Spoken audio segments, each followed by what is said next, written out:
O Ecocenado começa agora e você vai ver o trabalho de conservação do tamanduá-aí, o menor tamanduá do mundo. Essa espécie é lindíssima, né? Tem aí em torno de 33 milhões de anos e somente nós hoje no mundo trabalhamos com essa espécie. No Dia Mundial da Ufologia, senadores debatem a existência de vida em outros planetas.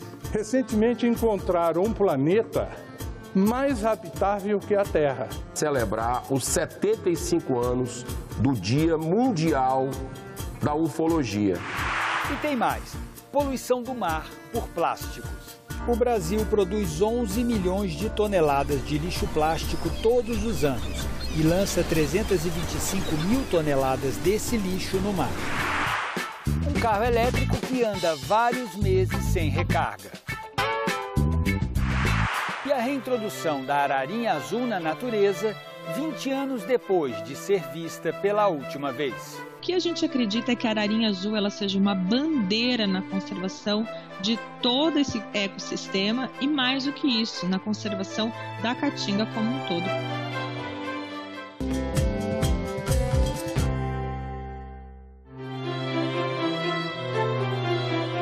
Uma ação fantástica em termos de conservação ambiental aconteceu no mês de junho, em Curaçá, na Bahia, às margens do Rio São Francisco, em pleno semiárido nordestino.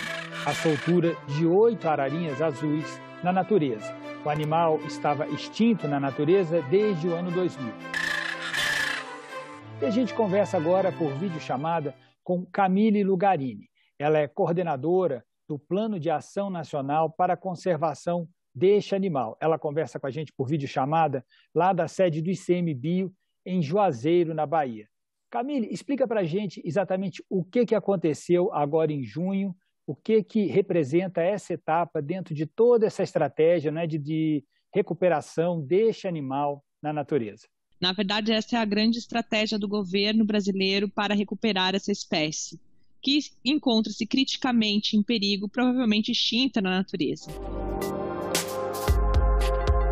Então, a gente vem trabalhando com esse plano, com esse planejamento participativo desde 2012, com várias instituições, todas juntas, para a gente chegar neste momento, a soltura da ararinha azul.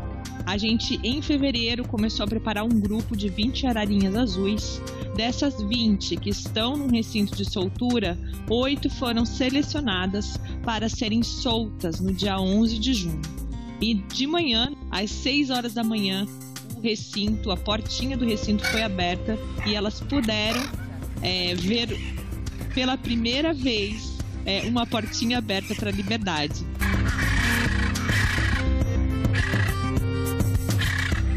Como é que é feita essa adaptação dos animais? Quer dizer, são animais que não estão habilitados a viverem na natureza.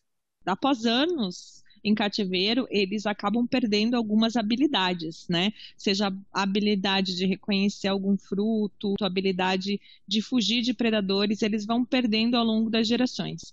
E não existe nenhum indivíduo na natureza para eles se basearem. Por isso, a gente trabalha com uma espécie que é muito parecida, que é a maracanã. E essa maracanã, ela tem os mesmos hábitos na região.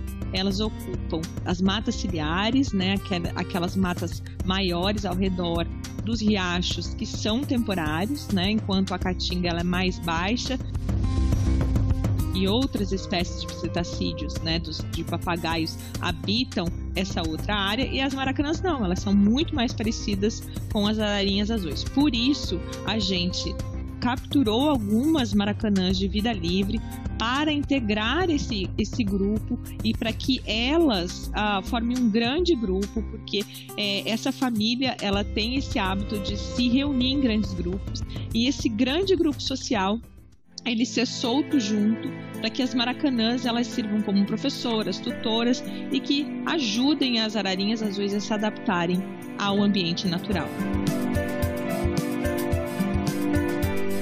Essa soltura que foi feita agora em junho, ela também é chamada de soltura branda. A gente tem 2 tipos de soltura. A soltura abrupta, né? Quando você pega uma gaiola, abre e aquele indivíduo não estava adaptado àquele meio.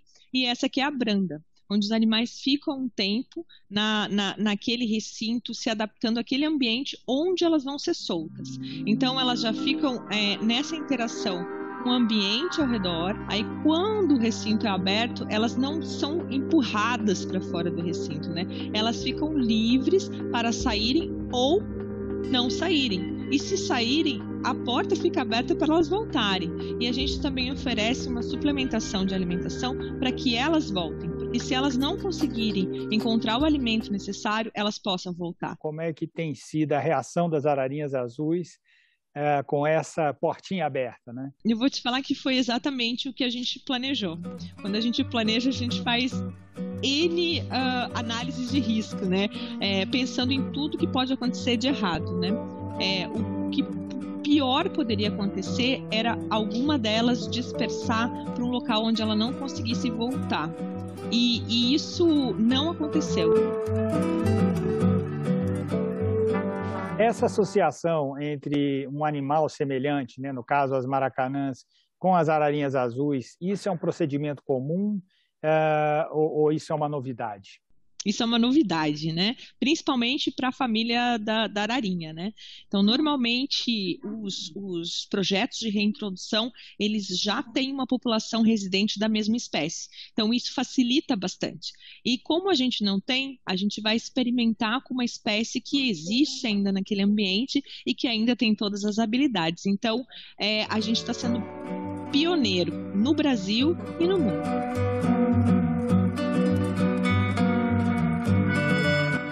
De Curaçá, no Juazeiro, aqui no Vale do São Francisco, ela já é utilizada há mais de 300 anos por diversas atividades econômicas. Principalmente atividades de produção animal. Então, seja bovino, ovino, caprinos. Além disso, a região ela já foi utilizada para agricultura. Existem outras atividades na região, como a mineração, além da instalação de barragens, né, principalmente no Rio São Francisco, que levou aí a uma diferença na hidrodinâmica da região. Então, todos esses fatores, eles contribuíram para o declínio da ararinha azul e eles não foram embora. Então, o que a gente acredita é que a ararinha azul ela seja uma bandeira na conservação de todo esse ecossistema e, mais do que isso, na conservação da caatinga como um todo. A gente criou, em 2018, 2 unidades de conservação, 2 áreas protegidas, para que abranjam esse projeto de reintrodução, para possibilitar a proteção da ararinha azul, juntamente com o engajamento das comunidades na luta para a conservação dessa espécie. Conversamos também com Hugo Vecilo, biólogo, hoje diretor da Blue Sky Caatinga, que é uma das principais parceiras do ICMBio nesse projeto. O Hugo trabalha há 14 anos com as ararinhas azuis. Um ponto mais frágil do ponto de vista da minha análise com relação à reintrodução da ararinha azul é exatamente fazer a integração da comunidade com a preservação da caatinga e da ararinha azul. Então essa para mim é a lacuna que é mais de ser rompida. E o poder público apenas, somente em bio, não teria capacidade de atuar nessa questão. E aí, a construção de um projeto de PSA, que é Pagamento de Serviços Ambientais, eu comecei a conceber essa ideia. E aí, a partir daí surgiu então a oportunidade da gente viabilizar esse projeto de pagamento de serviços ambientais por meio da empresa Blue Sky Caatinga, que a gente está construindo exatamente um arranjo que permite que a gente possa pagar para aqueles produtores rurais ou para aqueles donos de propriedades da caatinga que estão ajudando na restauração e proteção da caatinga. A gente observa que essa reintrodução da ararinha azul na natureza é apenas a espinha dorsal de todo um processo, que só é possível a partir de inúmeras parcerias, seja localmente com os moradores, seja internacionalmente com diversos outros parceiros. Todo recurso hoje foi investido na construção do centro, na manutenção do centro, no transporte dos animais, na soltura, ele vem majoritariamente de empresas europeias que têm o interesse e a responsabilidade socioambiental de buscar devolver para a natureza um elemento que foi perdido pela humanidade. Além disso, a gente acredita que novas oportunidades aparecerão no local, como principalmente a observação de aves. Então, hoje o turismo de observação de aves tem crescido bastante, não somente no mundo, mas no Brasil também. São vários guias que levam as pessoas para verem espécies diferentes, e a ararinha azul é uma daquelas que mais causa esse sentimento de querer ir para o local, né, e para verificar elas em vida livre. Afinal de contas, quem viu a ararinha em vida livre viu isso somente na década de 90. E agora a gente ainda continua com o monitoramento da ararinha azul, porque a gente sabe que a soltura ela é um passo e o monitoramento é um passo também. Porque não adianta nada a gente soltar os indivíduos e não ter um monitoramento posterior. A gente tem que saber aonde a gente acertou, aonde a gente errou e aonde a gente vai ter que modificar para ter o sucesso que a gente espera. A gente termina essa conversa com o Hugo e com a Camille, vendo essas imagens fantásticas da ararinha azul voando de volta à natureza. E a gente torce para o êxito desse processo, que certamente vai trazer muitos benefícios, não só para a ararinha azul, mas para a caatinga e, por que não dizer, para todo o planeta.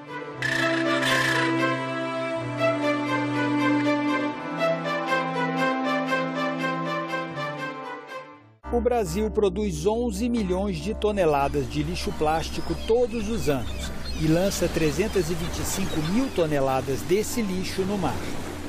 Somos o quarto maior produtor de lixo plástico do mundo, atrás apenas dos Estados Unidos, da China e da Índia. Cada brasileiro joga, em média, 1 quilo de lixo plástico por semana no lixo. Mas 68% dos brasileiros concordam que é preciso diminuir a produção de plásticos descartáveis no país. Em 2022, nós celebramos o aniversário de 30 anos da Eco 92. É hora de agir, aprovando leis para frear essa poluição.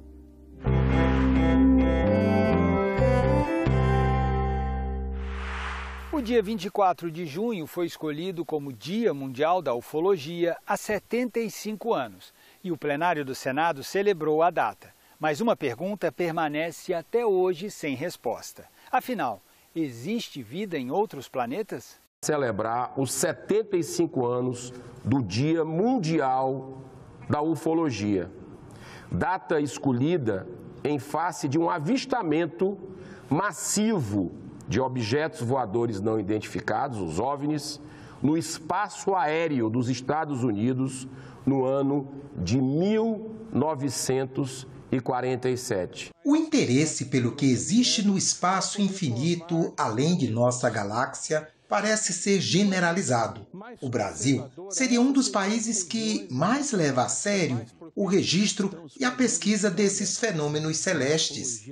Os militares estão de olho. 2 órgãos foram criados para pesquisar discos voadores. Um é o Sistema de Investigação de Objetos Aéreos Não Identificados, que funciona no 4º Comando Aéreo Regional em São Paulo, e o outro no 1º Comando Regional de Belém. Nós também temos algo que nenhum outro país do mundo teve, que foi a Portaria 551G3, determina que todos os documentos ufológicos existentes, espalhados pelas unidades da aeronáutica pelo Brasil afora, fossem concentradas no Arquivo Nacional. Segundo este pesquisador, o aprimoramento tecnológico dos últimos anos estaria revelando algo que derruba aquele postulado de que a Terra é o único recanto habitável do universo. Aliás, a Terra nem seria o planeta com melhores condições para o desenvolvimento da vida. Recentemente encontraram um planeta mais habitável que a Terra, que são chamados os planetas superhabitáveis. Dizem que a vida lá seria mais agradável do que propriamente dita aqui na Terra.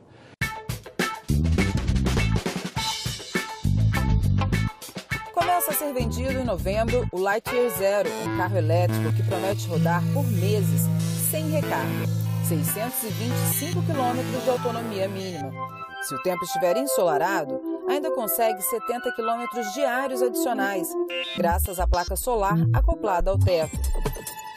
O Lightyear vai de 0 a 100 em 10 segundos e tem velocidade máxima de 160 quilômetros. Além disso, usa vários materiais ecológicos e recuperados. O preço? Cerca de $266 mil.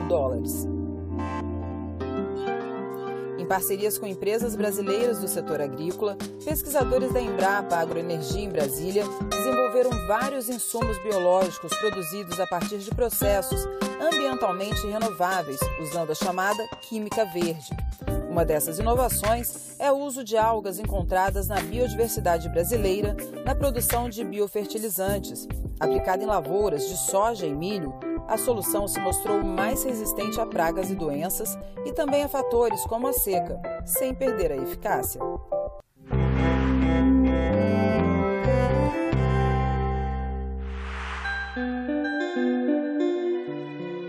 Você sabia que tamanduás, tatus e preguiças são animais que pertencem à mesma ordem, a ordem Xenarthra, dentro do estudo da biologia?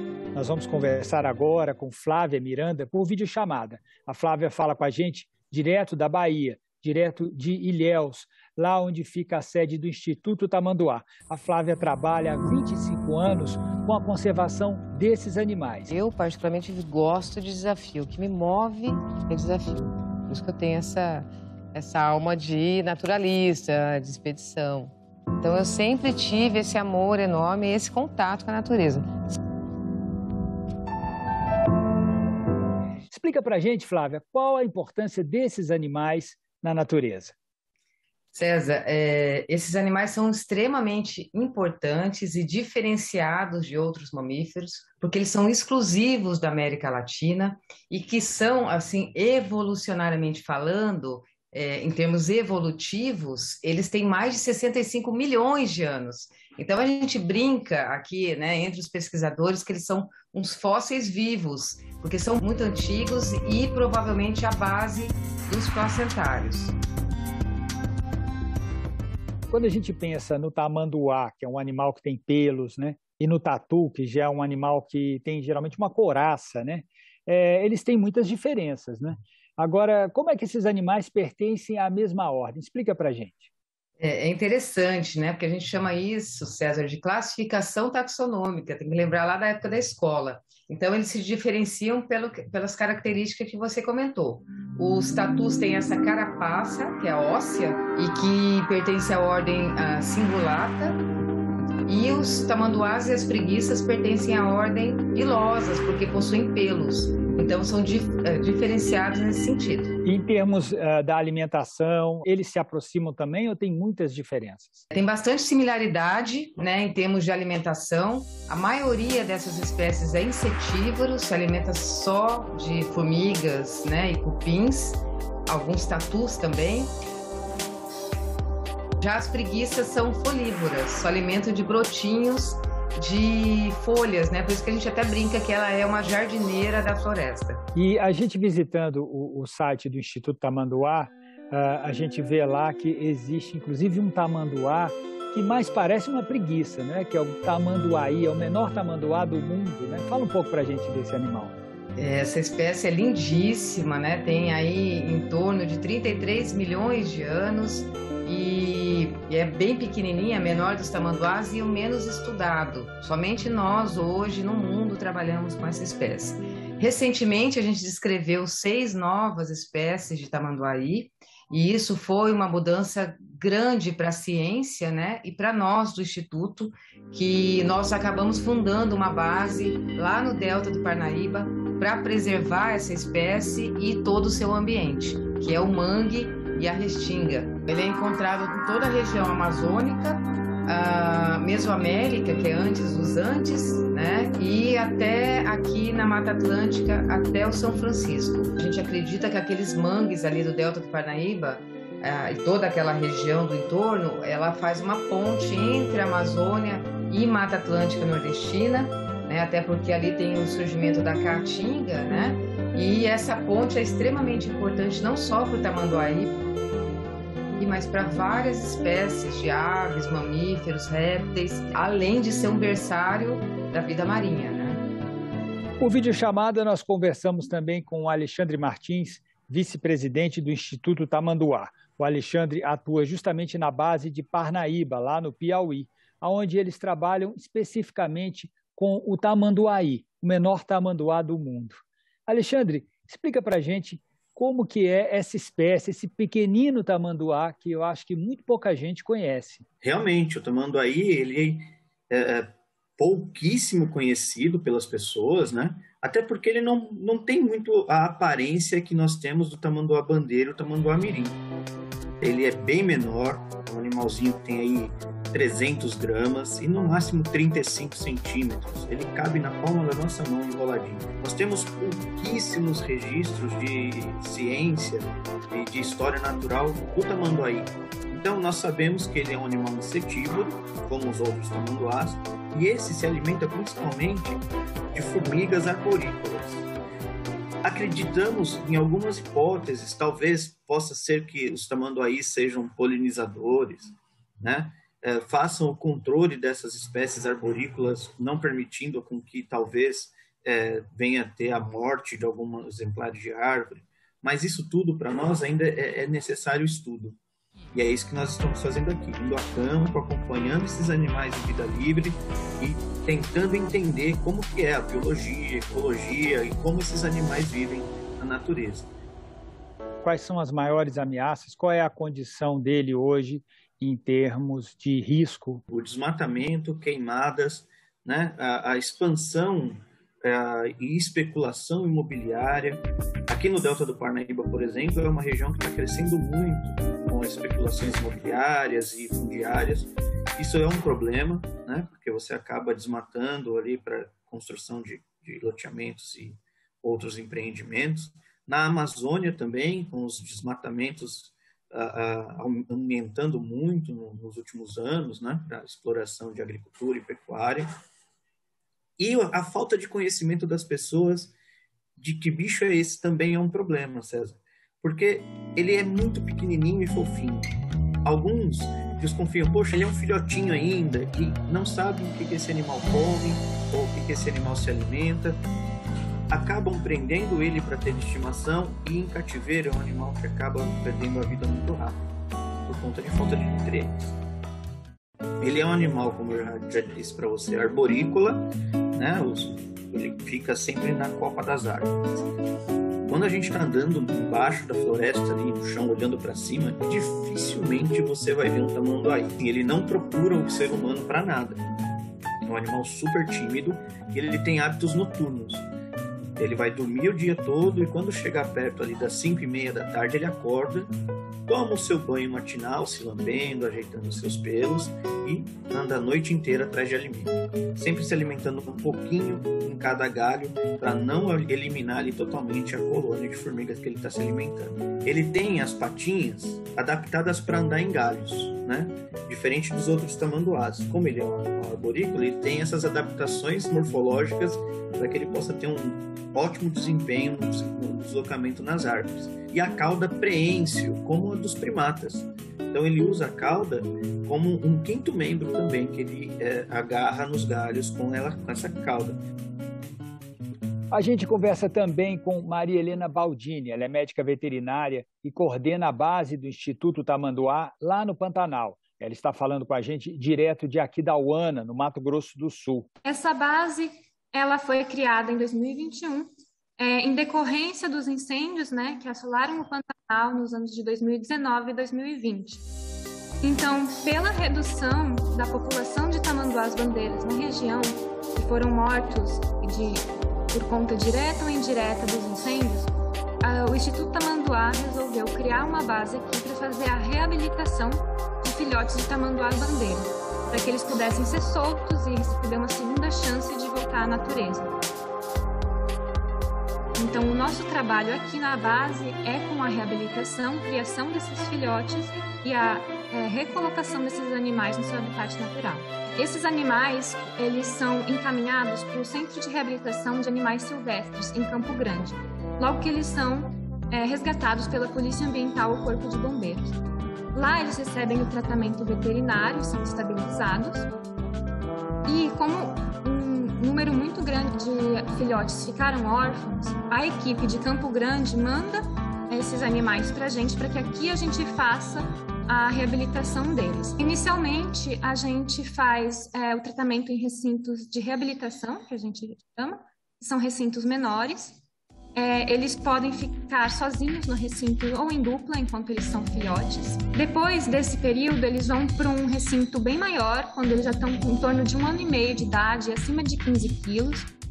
Eles vão para um recinto maior, que é imerso no ambiente mesmo. Então, eles não têm mais uma toquinha para se esconder, eles vão dormir na vegetação, aprender a cavar o buraco que eles fazem e aonde se esconder. E no momento que a gente percebe que eles estão prontos, eles recebem o rádio polar, então um colete com GPS, e eles são soltos e a gente vai monitorar esses animais por em torno de 1 ano a 2 anos, para ver se eles estão se adaptando bem ao ambiente. Tem casos já de readaptação nesse curto período em que estão fazendo esse trabalho aí? Sim, a gente tem 4 animais que já foram soltos no final do ano passado. E esses animais, a gente está fazendo o monitoramento deles e eles já estão, até agora, a gente obteve sucesso porque eles estão bem, já estão procurando uma área nova para eles morarem, né, para esse seu território. E eles já têm se espalhados aqui pela região das fazendas, em torno da Fazenda São José, onde estamos.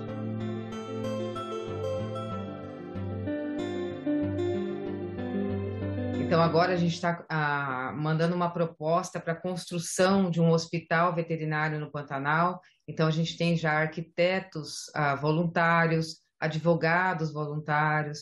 Então, quem puder contribuir com algum horário de trabalho, isso é muito bem-vindo. Então, contato@tamanduá.org é o nosso e-mail. Se você quiser, alguém quiser disponibilizar o conhecimento para nos ajudar, é sempre bem-vindo. Termino desejando êxito nesse trabalho, que a gente possa somar os nossos esforços a esse trabalho maravilhoso que vocês vêm desenvolvendo aí para a conservação desses animais.